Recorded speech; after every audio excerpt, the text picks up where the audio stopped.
Apa penyebab kita menguap berulang-ulang? Selamat datang di kelas Insight. Pernah kamu merasa seperti ini? Kamu menguap sekali. Lalu beberapa detik kemudian, menguap lagi. Dan lagi, dan lagi. Sialailah, tidak bisa berhenti. Kenapa itu terjadi? Apakah tubuhmu kekurangan oksigen? Atau kamu hanya mengantuk? Jawabannya, tidak sesederhana itu. Menguap adalah salah satu misteri kecil tubuh manusia. Kita melakukannya setiap hari, tapi jarang benar-benar memahaminya. Mari kita mulai dari yang paling dasar. Apa itu menguap? Menguap adalah refleks. Kamu tidak merencanakannya, tidak mengontrolnya sepenuhnya. Tiba-tiba terjadi. Mulut terbuka lebar, tarikan napas dalam, lalu hembusan panjang. Terlihat sederhana, tapi di balik itu, ada proses kompleks di otak. Selama bertahun-tahun, orang mengira menguap terjadi karena kekurangan oksigen. Tapi penelitian modern menunjukkan, itu tidak sepenuhnya benar.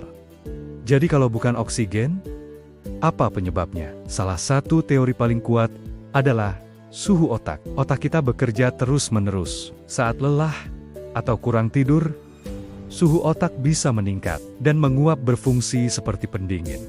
Saat kamu menguap, udara dingin masuk, aliran darah di kepala meningkat. Otak menjadi lebih segar, seperti kipas alami.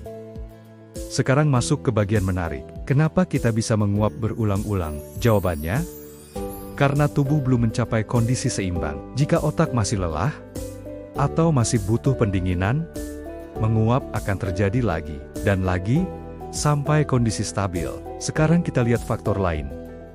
Rasa kantuk. Saat kamu mengantuk, sistem saraf berubah. Aktivitas otak menurun, tubuh mulai bersiap untuk istirahat. Menguap muncul sebagai sinyal, seolah tubuh berkata, kamu butuh istirahat, tapi menguap tidak hanya muncul saat lelah. Kadang kamu menguap saat bosan. Kenapa? Karena otak kekurangan rangsangan, tidak ada hal menarik, aktivitas menurun, dan tubuh mencoba meningkatkan kewaspadaan dengan menguap. Sekarang kita masuk ke fenomena yang lebih aneh. Menguap itu menular. Kamu melihat orang menguap. Kamu ikut menguap, bahkan hanya membaca kata menguap bisa membuatmu menguap.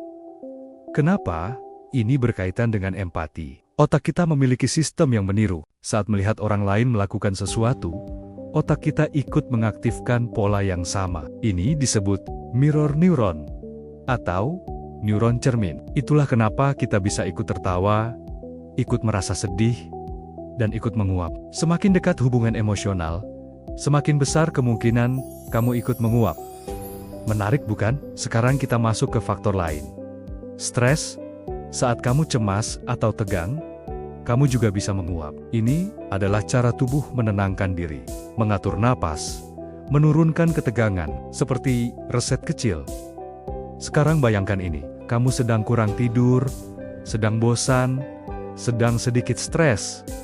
Semua faktor itu berkumpul. Hasilnya, kamu menguap berulang-ulang. Bukan karena satu hal, tapi kombinasi.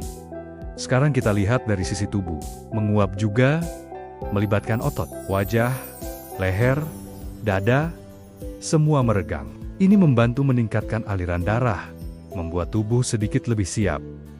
Seperti peregangan singkat. Sekarang pertanyaan penting.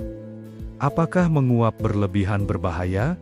Biasanya tidak, itu normal. Tapi jika terlalu sering dan disertai gejala lain, bisa jadi tanda kelelahan ekstrem, atau gangguan tidur, atau kondisi medis tertentu. Tapi dalam kebanyakan kasus, itu hanya tubuhmu yang sedang berkomunikasi, memberi sinyal sederhana. Kamu butuh istirahat, atau butuh stimulasi. Sekarang pikirkan ini, tubuh kita memiliki banyak cara untuk berbicara. Rasa lapar, rasa haus, rasa kantuk, dan menguap adalah salah satunya. Sinyal kecil, tapi penting. Dan yang lebih menarik, kita sering mengabaikannya. Padahal, itu pesan dari tubuh kita sendiri. Jadi, lain kali, kamu menguap, jangan langsung menganggapnya hal sepele. Coba tanyakan, apakah kamu lelah? Apakah kamu bosan?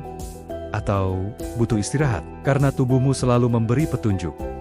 Kamu hanya perlu mendengarkan. Jika kamu suka konten seperti ini, dan ingin memahami tubuh dan pikiran manusia lebih dalam, Terima kasih sudah menonton. Dukung Kelas Insight dengan klik like, komentar, dan share. Sampai jumpa di insight-insight berikutnya.